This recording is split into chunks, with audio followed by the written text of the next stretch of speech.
Ladies and gentlemen, welcome back to another video with me, Isaac Hydra. We're going to be going through a Astartes game within this. You'll definitely notice a theme recently. Been having a lot of fun with them, especially since the new boarding mechanics have been introduced, so this is an opportunity to show them off and have a little bit more fun. We'll be going through some other factions, don't you worry, but I like to try and, let's say, master one at a time. So, well, we're going to have a little bit of an Astartes spell for a while. What's going to come up next? I reckon probably Tyrannid. So, looking at the map, we're against Chaos. We know this thus far. We've opted for the probe, we have opted for micro warp jump, and for the life of me I can't remember the second two, but it's most likely going to be the Calixtus Assassin. It's obviously going to do a whopping amount of morale damage, and there's probably something else in there too. Honestly can't remember on the last. That tends to be my interchangeable skill. So, thus far, we do have a few fighters heading on over. It seems that my enemy is rocking a Styx fleet, which is going to be pretty carrier heavy. You can see I've already placed my own on the defensive stance, let's say, so they're currently on my own ships. What this does mean, though, if you're against an aggressive carrier fleet, it means you're going to have two stacks up by the time that they actually reach you. Now, this doesn't necessarily mean that you're going to win an engagement, but it will mean that some of them will tip in your favour if they wouldn't have otherwise.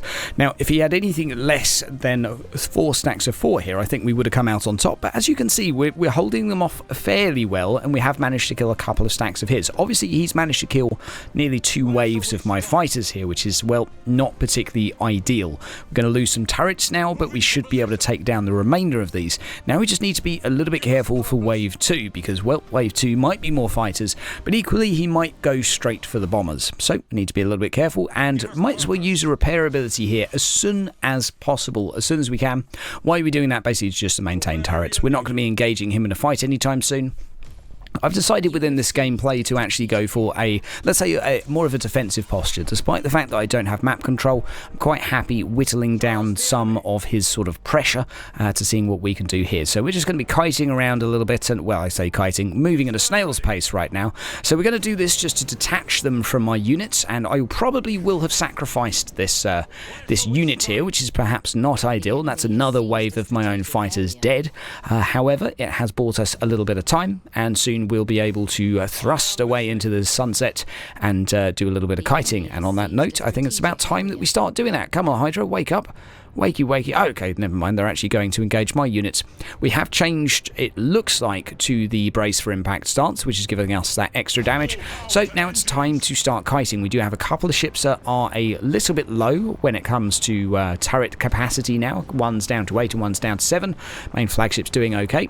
But I believe that's the second, and on the way, the last 2 fighters here might even be the last wave of fighters, or it might be the last of the second wave. But either way, we're slowly whittling them down. One thing I will say, though, which is somewhat unfortunate, is we don't actually have any fighters left of our own. We've actually used all of them. Still have plenty of others, though. We have plenty of Thunderhawk Annihilators, and guess what? We can actually use these to send them off onto an enemy ship, and they will actually draw those off of me for a little while, allowing me to get a little bit of distance, and effectively I could start kiting again if I hadn't burned my thruster all the way down. So, not particularly ideal situation to be in here. By the end of this wave, I may well find myself completely out of turret, so I need to be a little bit cautious here. Very fortunate that he's decided to send a carrier wave over, and of course we're able to annihilate it just by simply breaking line of sight, so he's no longer chasing us. Now, flagship, of course, is not looking particularly healthy in the way of turrets, but these are only fighters, but we do still have quite a few in total here, enough to defend from some bombers should he send them in. We're doing okay. The frequent repair work is sort of allowing us to hang in there, let's say. The reason I've exchanged one glass cloud for the other is because I've heard him send a probe over, so we're heading on down south. We're sending out a few torpedoes here, basically just to break this unit away. It's going to save me 3 turrets, which is perhaps arguably not particularly useful, but that's allowing us to get a little bit more Dakar in 30 seconds before we're going to get another 3, 6, 9, 12 turrets back in total. And, well, time to go back into a gas cloud and do a little bit more repair work. Again, he is trickling ahead in terms of points here. We've managed to decapture. Unfortunately, hang around a little bit too long over here. So we are getting boarded. We're going to lose a few troops. 2 stacks, not enough to kill you, especially from a lightning strike. But, well, we're going to have to be a little bit careful. So back over in the gas cloud. Let's see what's coming up, and unfortunately not able to take down that unit of fighters, which is a little bit unfortunate. They're so very low on health. That would have been a real nice one to actually take down. So I think that repair function will be heading over fairly soon. We still have 3 glorious turrets for our battle bargee down there, and of course he is capturing the 4th point, so he is starting to creep ahead, and of course that's looking a little bit threatening for me, but we're alive. We've killed quite a few of his squadrons. He's still got a few left, but we have a repair function due fairly soon, and we should have enough to take down the boarding units should they decide to engage me. So basically we're at the point now where the balance of power, as I would like to call it, in terms of combat capability, I think it's actually slowly creeping up. So there's that repair function, back up to a whopping 6 turrets, and now of course we're going to go and try and decap some points, but he is heading in to backdoor me and trying to capture the 5th, so really making good use of his speed here, which is nice. We do have the capacity to use a couple of bombers, very, very tempting, so we're going to send the bomber over there. Looks like he might have forgotten about the escort. That might have been a bad idea because, well, let's be honest here, he could pretty easily just move the unit away, put it in silent running, it will break line of sight, and then those bombers would be doing absolutely nothing. So that was perhaps not a wise investment from myself. So we decided to do the old about face here. What we're going to do is keep the flagship within this area just to simply recapture this. It's going to take a little while to do so, but we're using the boarding torpedoes, going to send them in. If it has any fighters at all, they're just going to get absolutely destroyed. But I don't have any fighters myself, so we do have to be a little bit cautious. It might have been better off stacking those alongside some bombers or something like that, which would keep any fighters busy for a little while. Going to send the probe on over because I believe there are still some units sat in the cloud over there, so we're going to go ahead and scout those out. There are the fighters which are coming on over to counter the old boarding torpedoes, so nicely done from my opponent.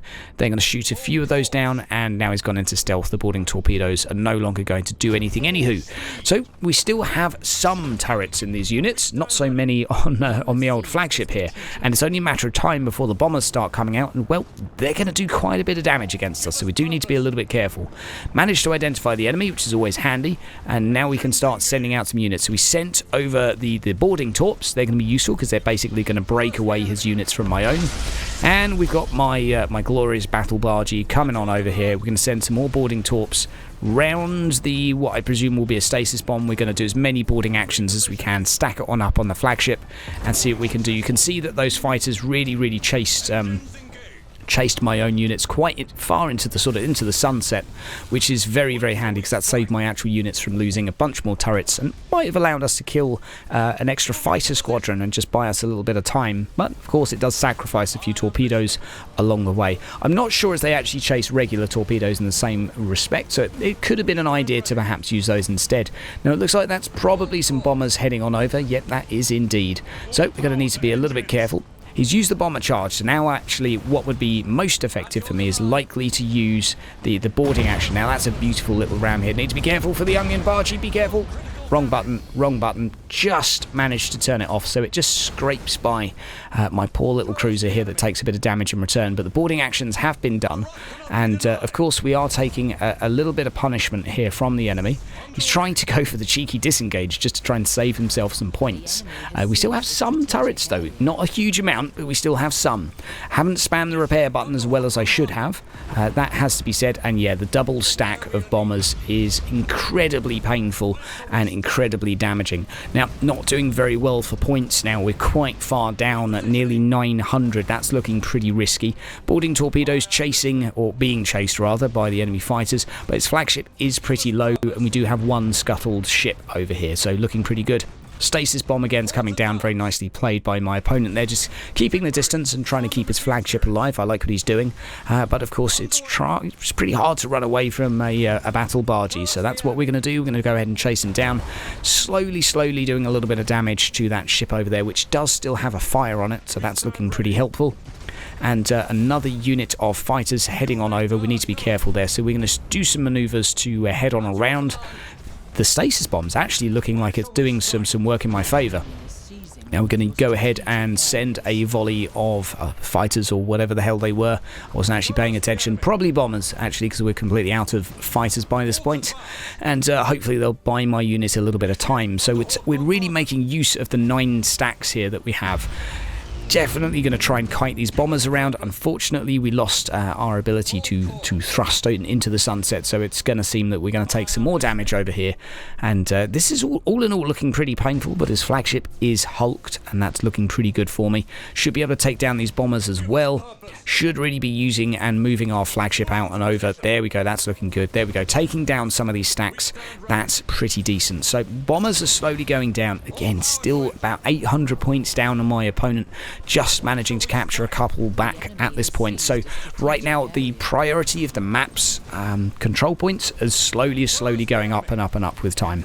And 5 seconds until we can do another torpedo run over here of the old boarding torps.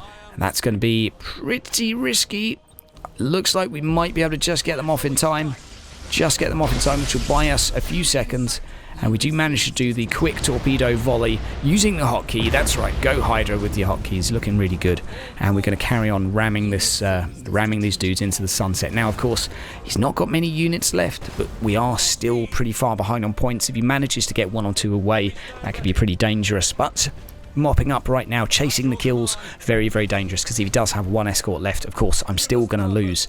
With only 700 points left, that's not a lot of time for me to try and capture some of these back. So as you can see, I'm starting to prioritize map control now, as well as finishing the enemy ships to get those points, because if I can kill another 2 of these ships, well, they're quite expensive. They're worth about 300 each, or 270 to be specific, so that's really worth taking down. And it does seem that he's sending some fighters over, or rather some bombers. That's going to be a little bit dangerous. 8 seconds for this. It does seem that he's starting to think about throwing in the towel. There you go, guys. Hope you enjoyed the game. It's a really fun one to play. A little bit hairy for a moment there, but very exciting. Guys, have yourself a great day. See you next time.